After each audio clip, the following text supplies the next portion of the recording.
Em julgamento encerrado hoje, o Supremo Tribunal Federal ampliou a responsabilidade das redes sociais pelo que publicam e estabeleceu os parâmetros que elas devem seguir a partir de agora. Foram 12 sessões até o último voto, o do ministro Nunes Marques, que considerou o artigo 19 do Marco Civil da Internet constitucional. O artigo diz que o provedor de aplicações de internet somente pode ser responsabilizado civilmente por danos decorrentes de conteúdo gerado por terceiros se, após ordem judicial, não tomar as providências para retirar o conteúdo. Nunes Marques defendeu que cabe ao Congresso atualizar a legislação sobre as redes sociais e que a responsabilidade por um eventual ato ilícito é de quem provocou. Para o ministro, as plataformas digitais só podem ser responsabilizadas se não cumprirem decisão judicial para a remoção de um conteúdo. A responsabilidade por eventual ato ilícito é primordialmente de quem o causou. Isto é, a responsabilidade primeira, fundamental, é daquele que causou o dano, mesmo no ambiente da plataforma na internet, e com isso tenha gerado dano ao plexo de direitos de outras pessoas, como, por exemplo, nos casos dos crimes contra a honra, em que há violação à intimidade ou privacidade da vítima. Com a votação concluída por 8 votos a 3, o Supremo Tribunal Federal declarou a inconstitucionalidade parcial do artigo 19. A regra geral é que as plataformas digitais são responsáveis pelo conteúdo do usuário e devem ser responsabilizadas caso não retirem do ar postagens ilícitas ou criminosas. No fim do julgamento, o presidente do STF, Luiz Roberto Barroso, afirmou que os ministros tomaram a decisão a partir de 2 recursos que discutiram a constitucionalidade do artigo 19 do Marco Civil.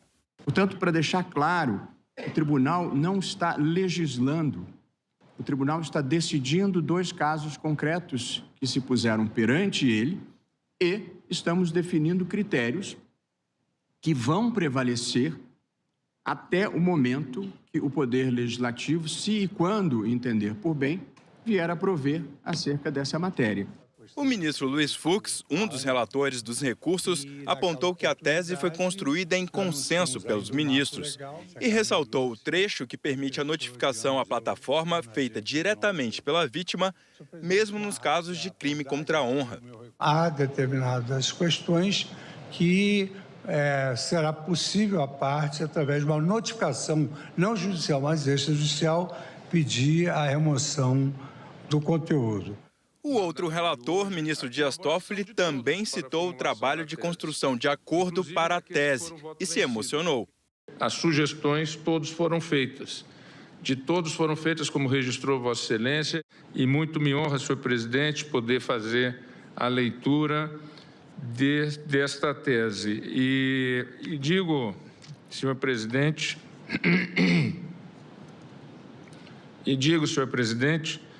que muito me honra fazer parte dessa corte. Os ministros do Supremo entenderam que o artigo 19 não confere proteção suficiente a direitos fundamentais e, por isso, deve ser interpretado de forma que os provedores estejam sujeitos à responsabilização civil. Na prática, quando uma postagem configurar um crime ou ato ilícito, a vítima ou seu representante podem acionar diretamente a plataforma e pedir a retirada. Se após essa notificação a rede não retirar a postagem, será responsável por danos que a postagem causar. Se a justiça considerar que a postagem era irregular, a rede terá que indenizar a vítima. No caso de crimes contra a honra, injúria, calúnia e difamação, a retirada depende de ordem judicial. Os ministros entenderam desta forma para proteger a liberdade de expressão, cabendo à justiça decidir. Mas o Supremo deixou claro que, mesmo nessas situações, há a possibilidade de remoção por notificação extrajudicial, ou seja, a notificação direta à plataforma pela vítima ou advogado. Isso quando houver postagens reiteradas de conteúdo já considerado ilícito pela Justiça. As empresas vão responder por conteúdos ilícitos divulgados por meio de anúncios e impulsionamentos pagos e por disseminação desses conteúdos por robôs. O Supremo também estabeleceu que as empresas deverão ter o dever de cuidado pelo conteúdo publicado. Isso significa que elas vão ter que remover imediatamente e por conta própria conteúdos com crimes considerados graves. Por exemplo, atos antidemocráticos, terrorismo, incitação à discriminação por identidade de gênero, raça, cor ou religião, crimes contra a mulher em razão do sexo feminino e crimes graves contra crianças e adolescentes. É dever das plataformas digitais criar mecanismos para evitar a disseminação desse tipo de conteúdo criminoso. Os ministros do Supremo também decidiram que os provedores terão que editar regras próprias para garantir transparência em relação às notificações feitas pelas vítimas e representantes, anúncios e impulsionamentos.